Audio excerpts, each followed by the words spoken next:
Dando continuidade ao estudo da Bíblia, hoje iniciaremos a carta aos Colossenses. Antes de iniciarmos o estudo, aqueles que ainda não se inscreveram no canal, vá lá, se inscreva, é fácil. Se gostar, dê um like e toque no sino das notificações para você receber novos vídeos, ok? No estudo anterior nós terminamos a carta aos Filipenses. Existem 4 cartas que o apóstolo Paulo escreveu à igreja cristã quando ele estava preso, provavelmente em Roma. São as cartas aos Efésios, a carta aos Filipenses, a carta aos Colossenses, que é essa que a gente vai estudar agora, e também a carta que ele fez ao irmão Filemon, que era um dos irmãos também que pertencia à igreja de Colossenses. Iniciando o primeiro capítulo desta carta, o apóstolo Paulo, ele faz um breve enunciado a respeito da salvação em Cristo Jesus. O apóstolo Paulo não fundou essa igreja. Quem fundou essa igreja foi o irmão chamado Epáfras, que no momento que o Paulo escreve esta carta, ele estava com ele na prisão.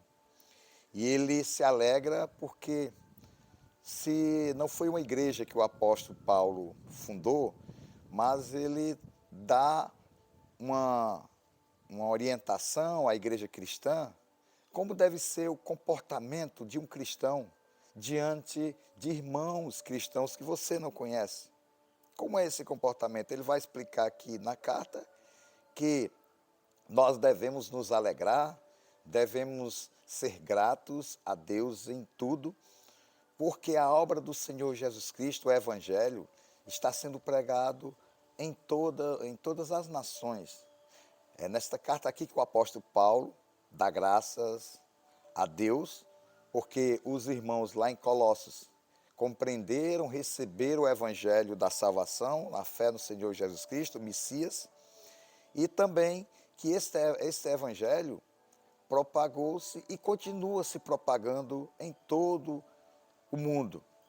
E ele vai mais além, quando ele diz que o cristão, ele tem que se alegrar e tem que orar para o próximo, ele tem que orar para a igreja de Jesus Cristo, ele tem que orar para os irmãos em Cristo.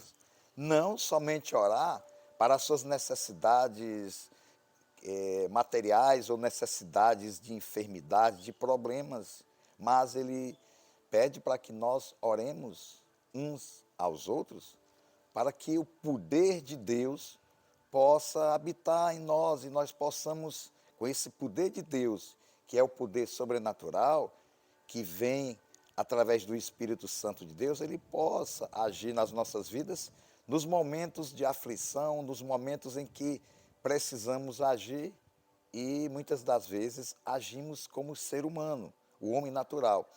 E, na verdade, nós que somos selados pelo poder do Espírito Santo, nós devemos agir de forma espiritual, nós devemos agir como filhos de Deus, porque agora pertencemos ao reino de Deus espiritual, como diz a sua palavra em Apocalipse, nós agora fazemos parte do livro da vida. Vamos iniciar então o capítulo 1, a partir do versículo 1 ao 12. Paulo, apóstolo de Cristo Jesus, pela vontade de Deus, e o irmão Timóteo, aos santos irmãos fiéis em Cristo, que estão em Colossos. Graça e paz a vós outros, da parte de Deus, nosso Pai, e do Senhor Jesus Cristo. Graça damos a Deus, Pai de nosso Jesus Cristo, orando sempre por vós, desde que ouvimos falar da vossa fé em Cristo Jesus e do amor que tendes para com todos os santos, por causa da esperança que vos será reservada nos céus, da qual antes ouvistes pela palavra da verdade do Evangelho, que chegou até vós. Em todo o mundo, este Evangelho vai frutificando, como também entre vós, desde o dia em que ouvistes e conhecestes a graça de Deus em verdade. Aprendestes isto, nos declarou o vosso amor no Espírito. E que também nos declarou o vosso amor no Espírito, desculpa. Por essa razão, nós também, desde o dia em que o ouvimos, não cessamos de orar por vós e de pedir que sejais cheios do pleno conhecimento da sua vontade, com toda a sabedoria e entendimento espiritual.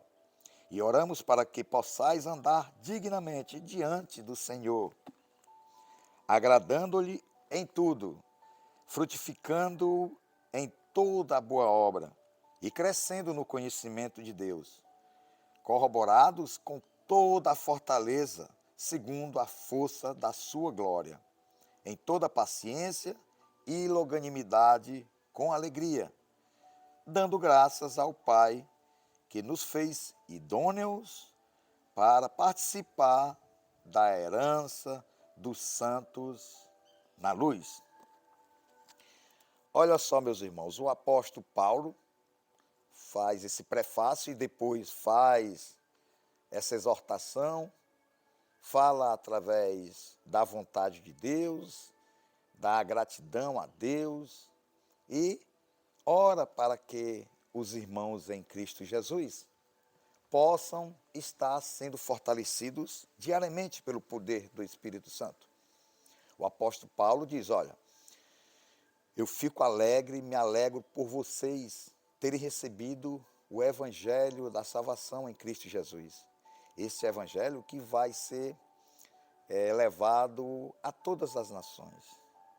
E ele diz, olha, eu não pude estar com vocês, não conheço vocês, mas me alegro e oro por vocês aqui dentro da prisão. Dentro da prisão eu estou orando por vocês para que Deus possa encher vocês de todo o poder, para que vocês possam fazer a vontade de Deus, para que vocês possam ter sabedoria, conhecendo a sua verdade, que está no próprio Evangelho, na Palavra de Deus, na Bíblia, para que vocês tenham essa sede de justiça que vem de Deus.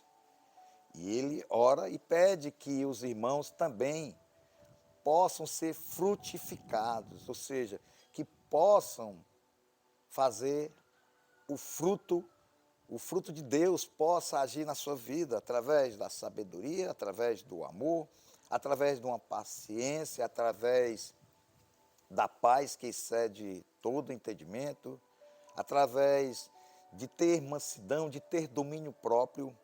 São essas coisas do fruto do Espírito, que isso aí vem do alto, não vem da carne. E ele se alegra por esta igreja, que tem colaborado para que o Evangelho de Jesus Cristo possa estar sendo praticado e sendo também propagado em todos os cantos. Nesta carta, o apóstolo Paulo ele vai falar que nós devemos estar firmes, sempre praticando o Evangelho que Jesus nos deixou, através da sua palavra, e também que nós devemos ter o cuidado com as heresias, nós devemos ter o cuidado com o misticismo. Isso é que o apóstolo Paulo fala à igreja de Colossos, lá na cidade de Colossos, que hoje é na Turquia, e ele diz que naquela época havia muitas coisas pagãs, e ele tinha essa preocupação de coisas pagãs da época greco-romana, poderia adentrar dentro da igreja e fazer com que os irmãos pudessem trazer o sincretismo religioso, que infelizmente a gente nos dias de hoje vê dentro das igrejas cristãs, o sincretismo religioso, ou seja, mistura de muitas religiões, mistura de religiões pagãs. E ele pede, em primeiro lugar, que nós devemos dar graças a Deus, porque o Evangelho chegou em Colossos e que ele ora pelaquela igreja, mesmo passando dificuldades na prisão, ele ora para que a igreja possa crescer, possa se fortalecer e que o amor, a esperança e a fé sejam basilares da vida cristã. A fé, não a fé no mundo, mas a fé no nosso Senhor Jesus Cristo. A fé cristã é diferente da fé do mundo. A fé cristã é quando nós colocamos a esperança na vida eterna, quando nós formos arrebatados, aqueles que estiverem vivos aqui na terra, quando Jesus Cristo retornar, para que Ele possa nos levar para a sua glória. E também na esperança da ressurreição dos mortos. Mas nós, como cristãos, não devemos nos apegar a uma fé mundana, uma fé de acreditar nisso ou naquilo. Não, a fé cristã é exclusiva, é colocarmos apenas a nossa fé em Jesus Cristo, que no último dia Ele nos resgatará da morte para a vida. Sendo que aqui na vida, quando nós entregamos nas nossas vidas, quando nós confiamos o Evangelho, quando nós cremos que Jesus é o Messias, Ele nos dá todo esse poder para que possamos praticar esse amor e termos a esperança na vida eterna. Trazendo o contexto, essa palavra que o apóstolo Paulo deixou à igreja de Colossos para os nossos dias, é que nós devemos ter em mãos, ter em mente, que a oração ela tem poder sobrenatural. O cristão ele tem que orar. O cristão genuíno ele tem que orar porque a oração é que traz poder na vida dele. O crente, o cristão que não ora, ele está perdendo essa grande oportunidade de ter intimidade a mais, de conhecer mais a Deus, através do Filho Jesus Cristo. E nós, como cristãos, nós devemos orar para que os nossos irmãos possam estar sendo fortalecidos pela palavra de Deus, para que possam ter sabedoria vinda do alto, que está escrito nas Escrituras. Nós devemos orar para que muitas pessoas possam conhecer o Evangelho. Nós devemos orar para que Deus possa agir naquelas pessoas que estão perdidas, para que o Evangelho possa alcançar essas pessoas e essas pessoas possam vir das trevas para a luz. Nós devemos também orar para que os irmãos em Cristo e também nós possamos dar frutos de arrependimento, que nós devemos dar fruto de uma boa colheita.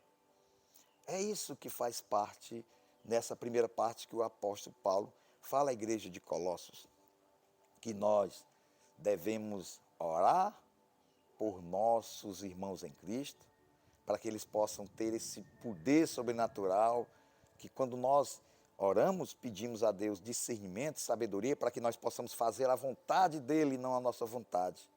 Porque, infelizmente, as pessoas que não conseguem ainda discernir a palavra de Deus com a vontade do homem, porque o homem ele foge de Deus e procura Deus apenas nos momentos de dificuldades. Mas quando você pede a Deus que Ele possa derramar o seu Santo Espírito através do seu Filho Jesus Cristo e que Ele possa te revestir de todo o poder através da oração, lembre-se que a oração ela vai te transformar. A oração vai fazer com que você faça a vontade do Pai e não a sua, porque a sua vontade, muitas das vezes, ela é carnal, é uma vontade que o coração, como diz a sua palavra, é enganoso muitas das vezes. Mas quando nós orarmos ao Senhor, pedindo sabedoria para que nós possamos compreender a sua palavra, quando nós orarmos ao Senhor para que Ele possa nos dar um coração de carne, para que Ele possa tirar esse coração duro, que nós muitas das vezes não entendemos como é que é o Evangelho, mas para isso nós devemos nos esvaziar. É através do esvaziamento de si mesmo para que o Espírito Santo de Deus possa agir na sua vida e te transformar. Portanto, meus irmãos, vamos continuar a ser gratos por nós termos sido alcançados pelo Evangelho da salvação de Jesus Cristo. Nós devemos nos alegrar por nosso país receber o Evangelho e muitos foram convertidos e vivem hoje para glorificar o nome do Senhor Jesus Cristo. Nós devemos também agradecer pela soberania de Deus nas nossas vidas, que está sempre agindo para que nós possamos, nos momentos de dificuldades, possamos ser alcançados pela infinita misericórdia de Deus, nós também devemos orar para que aqueles irmãos que estão passando por sofrimento através de perseguições no mundo todo, que Deus possa agir na vida dessas pessoas e elas possam estar fortalecidas com esse poder que vem do alto, esse poder sobrenatural que é obra do Espírito Santo de Deus. E que nós procuremos orar, busque a Deus de todo o coração, permita que Ele entre no seu coração, permita que Ele entre na sua vida, faça morada, para que você possa desfrutar da glória, da graça de Deus, para que você possa desfrutar da vontade de Deus, que ela é boa, perfeita e agradável. Não vamos permitir que o mundo possa estar guiando as nossas vidas, porque o mundo está aí. O mundo, como diz Jesus, jaz do maligno. O mundo, essas potestades espirituais que ninguém vê, mas elas estão sempre utilizando a mente que está vazia. Por isso, é na oração que nós nos fortalecemos, é na oração que nós deixemos de lado as coisas do mundo e permitimos que Jesus Cristo possa estar agindo, nos frutificando, para que possamos estar nos alegrando uns com os outros e também possamos alegrar na Igreja do Senhor Jesus Cristo aqui na terra e procuramos glorificar em primeiro lugar Cristo Jesus. Possamos glorificar por Ele ter nos salvado, por Ele ter nos escolhido, por Ele ter nos eleitos filhos de Deus. Porque você é um filho de Deus, porque você crê no Pai, que enviou o seu Filho para morrer naquela cruz e nos dar a vida eterna. Amém? Querido Deus, nós te agradecemos pela tua mensagem, ó Pai, te pedimos que aqueles irmãos que ainda não têm essa intimidade de falar contigo, que o Senhor possa estar tocando nos corações para que eles possam estar te buscando em oração, para que eles possam estar sendo fortalecidos pela tua palavra, para que eles possam estar tendo a sabedoria e o discernimento de no dia mau, possam passar por esse sofrimento com o Senhor agindo na vida deles, ó Pai. Não permita que o inimigo possa estar agindo para que não haja oração, mas que nós possamos orar, que nós possamos ser gratos, porque o principal da fé no Senhor Jesus Cristo é termos a certeza de que Ele está conosco nesse mundo, que Ele está nos fortalecendo através do seu santo poder e que nós temos a esperança de vida eterna quando Cristo nos ressuscitar no último dia. É isso que nós te pedimos e agradecemos em nome de Jesus. Amém.